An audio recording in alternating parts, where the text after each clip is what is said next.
একটা সময় 31st নাইটে প্রত্যেকটা বছর পিকনিক করতাম, বাট এবছর পিকনিক করা হবে না ভাবলেই মনটা অনেক বেশি খারাপ লাগছে।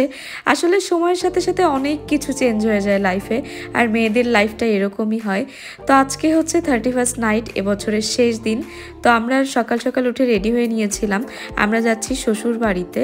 তো বাড়িতে পৌঁছানোর পরে আমি এখানে শাড়ি টাড়ি চেঞ্জ করে নিয়েছি। এরপরে খাওয়া দাওয়া শেষ করে দুজনে একটু চলে গেছিলাম ছাদে, আর ও তো চলে যাবে একটু পরে ওর বন্ধুদের সাথে পিকনিক করতে, তাই এখানে আমাকে একটু সময় দিচ্ছিল। তো এখানে অনেক সুন্দর সুন্দর ছবি তুলেছি। আচ্ছা, 31st নাইটের লং ব্লগটাও কিন্তু আপলোড হয়ে গেছে, তোমরা অবশ্যই দেখে নিও। আমার একাকিত্ব সময়টা আমি তোমাদের সাথে শেয়ার করেছি। তো এরপরে রাতের বেলা আমার জন্য নিয়ে এসেছিল একটা গিফট। তোমাদের এই দিনটা কেমন কেটেছিল অবশ্যই কমেন্টে জানিও। সবাইকে হ্যাপি নিউ ইয়ার, নতুন বছরটা সবার অনেক ভালো কাটুক, সবাই ভালো থেকো। দেখা হচ্ছে আরেকটা ব্লগে।